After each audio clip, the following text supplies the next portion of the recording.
Hey, you're awake. What are you doing up so late? What? I just got out of work. I thought I'd come check in on you, make sure you were doing okay. Well, I'm glad I did because it looks like you're having trouble sleeping.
Hello everyone, and welcome to today's special, episode 1 of Meet the Creators.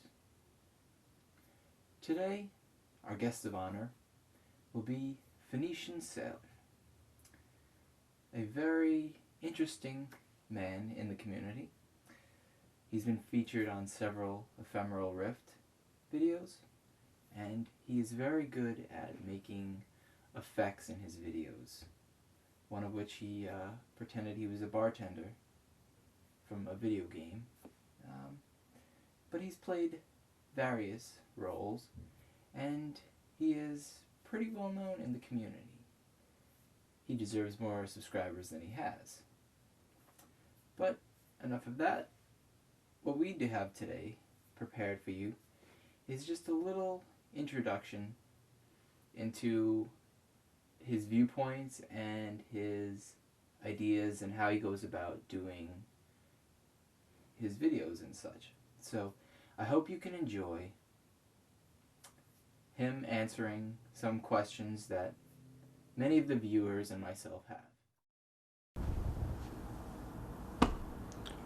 Hey everybody, here doing a Q&A for Master Cool, which I think it's pretty neat that he's doing, and I'm honored that he asked me to be a part of it. I've purposely not looked at the questions before recording this because I just kind of want to record my natural reaction, my initial instinct for all of these.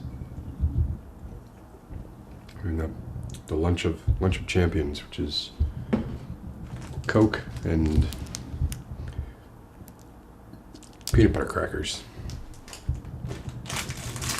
So we'll see how you like that.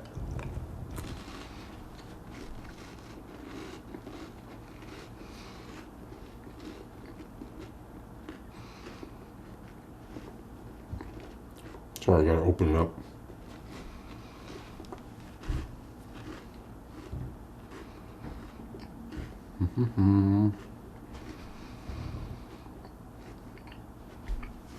Oh God, those are good.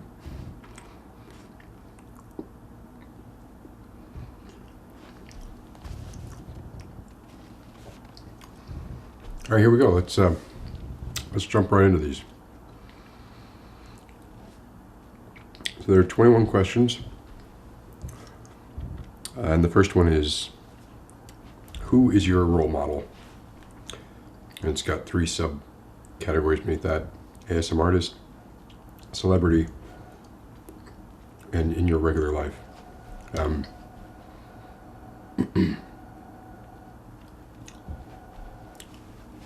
Let me think about that for a second. So as far as ASM artists go, there are a lot of people I admire different things about. Some of it, I mean, everybody, let's say most people have their niche. They find their niche and they stick to it. And generally, if those people are successful, it's because they're good at that particular, they're good at their niche. So, for example, Maria, Gentle Whispering, just has an awesome whispering voice. It's something to do with the sibilance in her consonant sounds. Her elocution is very good when she's whispering. So she has that, you know. Ardranila has this really kind of very artistic method of expression and a very sort of dark side, you know, which is cool, but primarily very artistic, and that's really impressive. Ephemeral Rift, it's like a fountain of ideas and creativity and characters and improvisational ability. You know, there are a lot of lesser known ASMR creators that I admire for their bravery. No Stars in the Perimeter. It's great. If you haven't seen his videos or been to his channel, I recommend that you go there as soon as this video is done. You know, he may make you laugh, he may offend you, but you'll feel something, and that's important. So all of that, I mean, you know, it's hard for me to single out one person, but that's certainly a smattering of the people that I listen to and look up to as ASM artists. As far as celebrities go, I guess it depends what you mean by celebrity. If I had to pick someone who's still alive today, it would probably be Noam Chomsky. Howard Zinn's dead. You know, Carl Sagan's dead. I admired all of them for different reasons. And you know, I'm assuming that celebrity just means someone whose existence is celebrated, not necessarily a movie star or anything like that. In my role model in my regular life is probably my son, because he's 1 and he is happy all the time. I'm not, but you know, I'm learning to try to be from him, and you know, it's a little bit tragic because you know that's going to go away, right? He's not going to be that way forever, but trying to help prolong it as much as possible. So that's question 1. Question 2, what are your inspirations?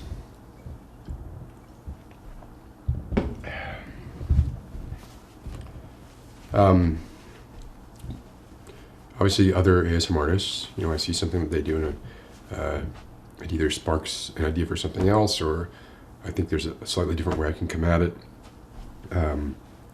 Movies, a lot of movies, like a lot of times, anything that translates well into the one creator, one viewer experience, where you can kind of do that.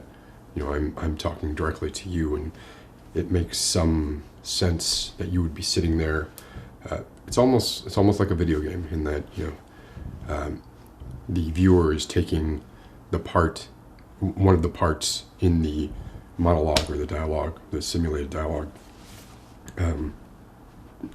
So anything that I feel like my antenna now are always up, and kind of, I will occasionally just kind of get struck, if I see something or somebody suggests something to me for a take that I could do on it.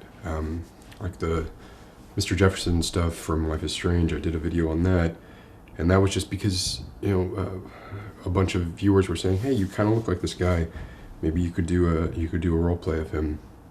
And I really, really liked the game. I didn't think I looked like the guy, but I had a beard and a mustache and glasses, and that was pretty much it. So I went ahead and did it.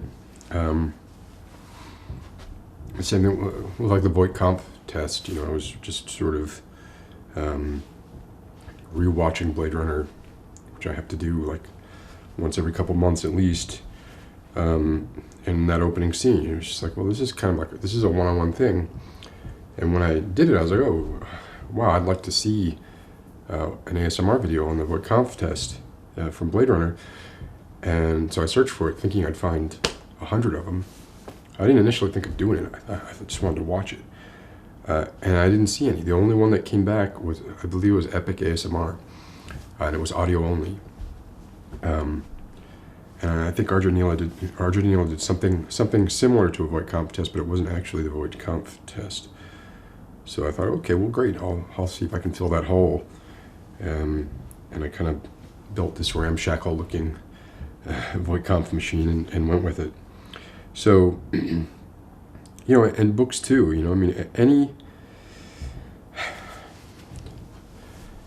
Any media that I feel like I can shoehorn into the format. And like I said, it's just sort of like something now that I'm just sort of aware of, and occasionally inspiration will strike. So, okay, question number 3. What ASMR sound turns you off? I don't look for mouth sounds. Like, I don't search that out. It's probably the closest thing to something that turns me off. It doesn't really turn me off. I just don't care for it one way or the other, really. Apart from that, I'm pretty broad, and I get triggered by a lot of sounds. So there's not really a whole lot that turns me off that's considered traditional ASMR, but mouth sounds, that kind of thing, I don't love it. Question 5. Oh wait, no. Question 4. What is your favorite ASMR sound? It's probably whispering, because it has not just the sound, but the connotation of a nurturer along with it. Typically, if you're being whispered to, there's somebody very close to you whispering to you. So it carries a lot sort of implicit in the idea of being whispered to. That say, crinkling doesn't necessarily automatically carry the connotation of a crinkler, but whispering carries the connotation of a whisperer. So I think that's probably my favorite ASMR sound. Question 5. Where are you from? Was born and raised in Miami. I'm no longer there. But that's where I was born, and that's where I was raised. And then 6 is, what is your heritage? My mother's German. She was born in Chicago, but just by like a year or two. And my father, he goes back in America to Pennsylvania, so he's been here for a long time, but I think before that it was Dutch. But that was a while back. 7, how old are you? I'm not gonna answer that. I'm over 40. That's all I'll say. Number 8, what were your career goals growing up? I guess my childhood career goals, I fulfilled them. I don't want to say what they are because it's a fairly narrow field, but I fulfilled them However, if I could go back and do it again, I probably would have chosen different career goals as a child. So I kind of have to skip that one. Number 9, do you have a family, kids, wife, etc.? This is optional. Fine answer. And then I have a wife and 2 kids, a boy and a girl.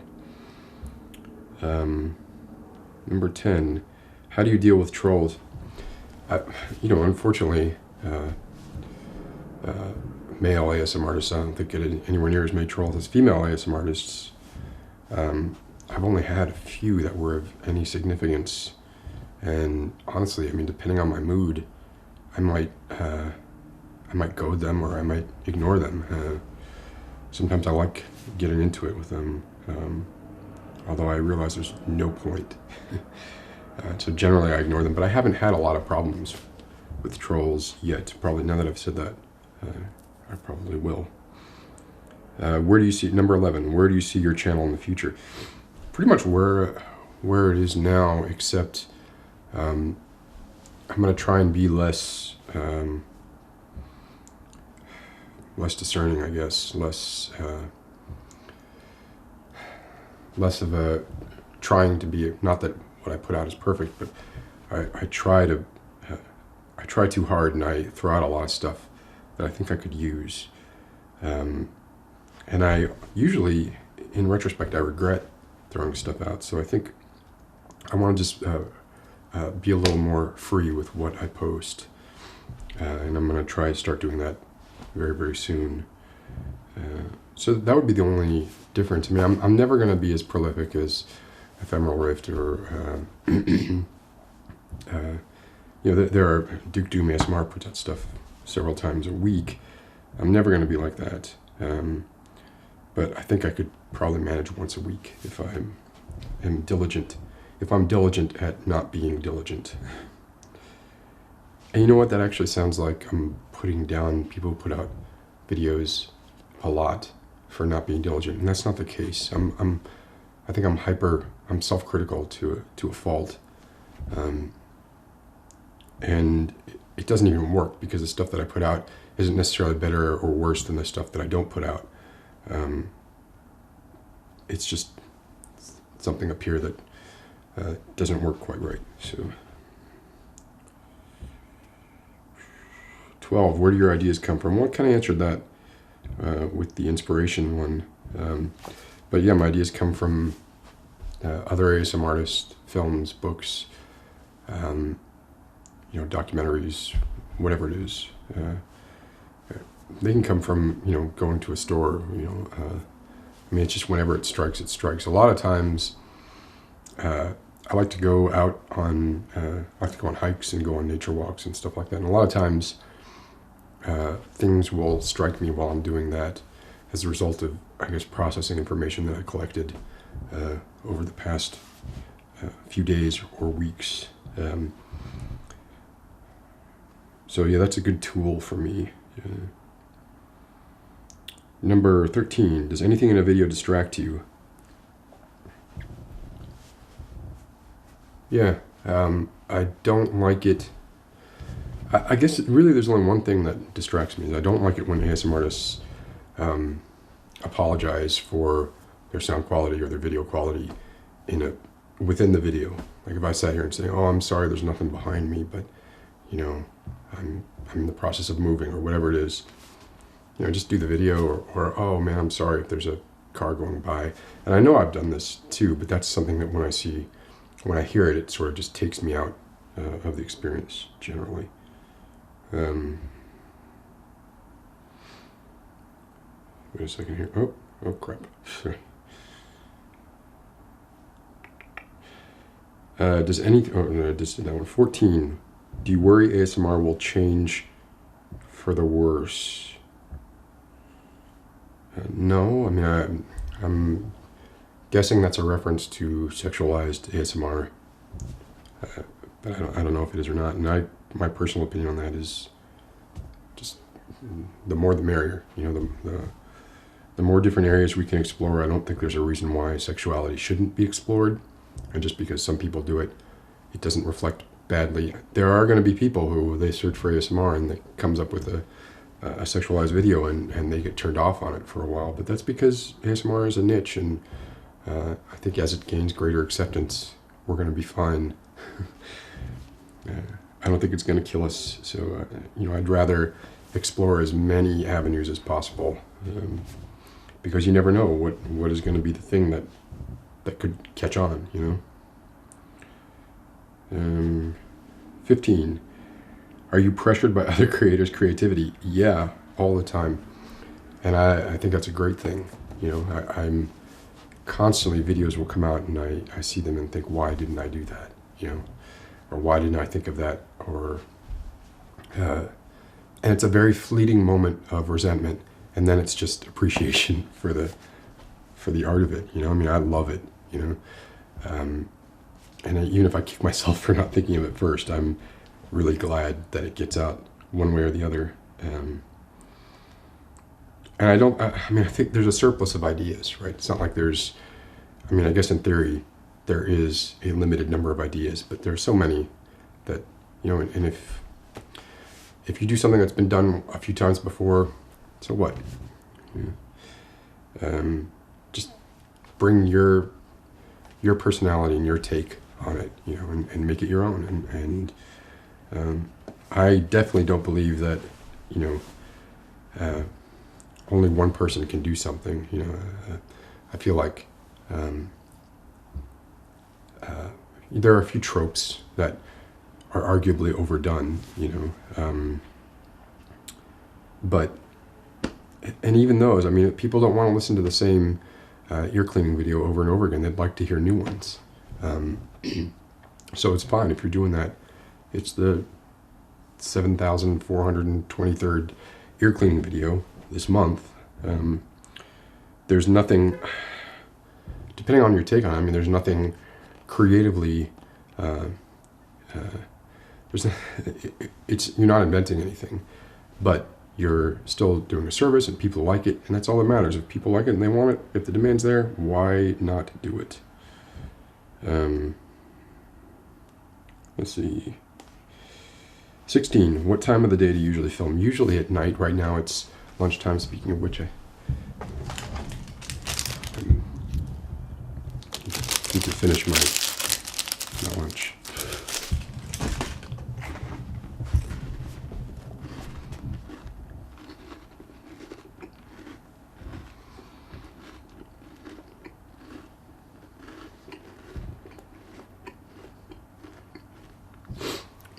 I usually film at night. Right now I'm filming in the middle of the day, but usually the only time I can get any kind of quiet is at night. So that is when I film.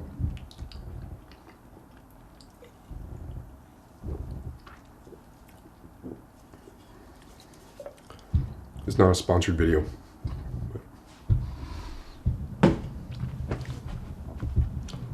I have had people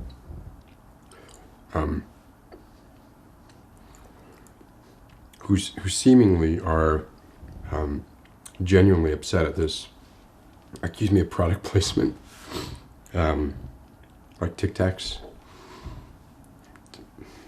I wish I could do product placement. I wish somebody cared enough to do product placement in one of my videos. So it's never happened, and making money from this, although it is very nice, it's not enough, because the amount of money is just not enough. Here, this is my YouTube money for today. Thanks, YouTube. It's a good Coke. So yeah, I usually film at night. Sorry, I was rambling. 17.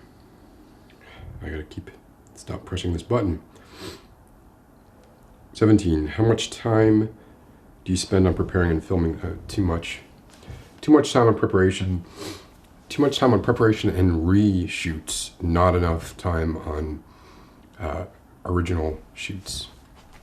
I need to stop reshooting things over and over again and ultimately trashing them. But for instance, I did a father and son video. from the point of view of a baby's crib. I recorded that 4 times probably. The 4th time is the one that went up. And this is over the course of like 2 weeks, And I went back and watched the original one that I recorded. It was pretty much the same. I mean, it wasn't I don't think the one that I put up was inherently better in any way. That's part of what I was talking about earlier. It's just I got to get over that. We all. I mean, I think not self-censoring. It's hard. It's very, very hard for me. For some people, it comes easy, but for me, it's very difficult. So yeah, I spend too much time preparing and reshooting, and not enough time actually just shooting. 18. What ASM artist do you think has the most potential? This is oddly worded because potential implies the ability to do something in the future. So I guess that is somebody who hasn't achieved success yet, because the artists that I think have the most potential are the ones that I've mentioned already. But Ephemeral Rift and Arginila, Heather Feather, they've all gotten success already, so that's not really potential. So if I'm looking to someone who hasn't yet gotten, I think, the recognition they deserve, No Stars in the Perimeter, Graceful Mind, Peaceful Mind, ASMR, Graceful Mind, that's good. Accidentally Graceful, yeah. She's gotten success though, so I can't really do that. So most potential, Peaceful Mind, No Stars in the Perimeter, Duke Doom ASMR. I think Fat Free Pudding has some awesome stuff, but he's got success already. It depends what you measure success by, so that's why this is a difficult question, fraught with the possibility of leaving people out and making people feel bad. I don't really like answering it. All of them, can I say all of them have the most potential? Everybody's potential is limitless. Number 19, what got you into ASMR? Actually was work. The line of work that I'm in, people are very plugged in. So this was years ago.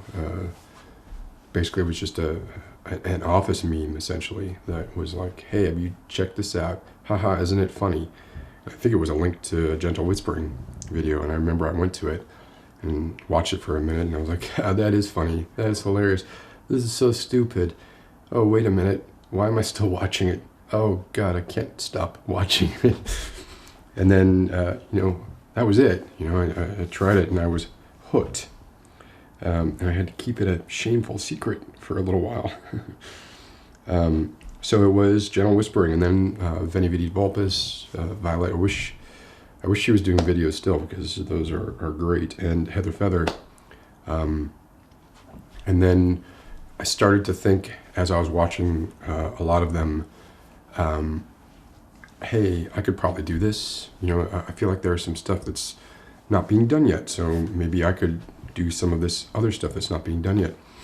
So I started to have ideas for things, and I would search for them, and every time I would search for them, Ephemeral Rift had already done it. So I started to get discouraged again, and then I just, after a while, I was like, you know what, screw it, I'm just gonna do something anyway.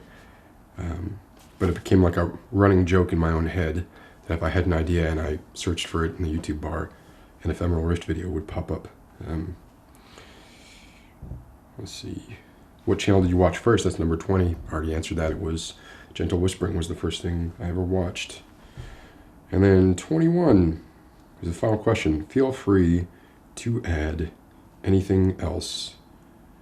And there's a little... Oh, it's not going to focus, is it? No. It's blowing out the poor dynamic range of this camera. It says, feel free to add anything else, and it has a little smiley face. So, I guess the only thing I would add would be, I'm glad that you're doing this, Master Cool. I hope that, I feel like the kitchen it's not possible for the kitchen to get too crowded. We have the means now, and we've had it for a little while. But one of the things I love about ASMR is it has become a venue and a pretext for people making videos who wouldn't have otherwise, and doing things that they wouldn't have otherwise, whether it's ASMR or whether it's, I mean, that line is kind of foggy, right? I mean, is this ASMR or is it just, I'm not going to shout? And I'm going to make sure that this is something that people can listen to when they fall asleep. So, I mean, honestly, it doesn't matter to me. The more content, the more people doing weird and interesting things, the better. The more diverse, the better. Even if it only appeals to a very small section, great. I mean, appeal to that small section. Generally, the more limited your appeal, the more loyalty you get in the people that are part of that smaller slice of the pie. And, just, it's a great outlet for people who didn't have an outlet before. And now all you need is a camera and an internet connection. And if you have an internet connection, you probably have a laptop or a desktop, and you probably already have a webcam. And if you don't, a webcam is $30, the barrier for entry for ASMR is so low that, and the possibility for viewership is so high that if you have any urge at all to do it, I can't see why you wouldn't do it. And don't worry about being judged or people thinking that you're weird. Admittedly, that was an obstacle I know I had to overcome. But now I just don't care. And so maybe everybody has to go through that process to get to the point where they don't care enough to just kind of do it. But I hope, if you're thinking about it, if you're watching this and you're thinking about it, I hope you do it. And I hope I get to see what you do. So yeah, that's it. Thank you again, and I'll see you all later. Bye.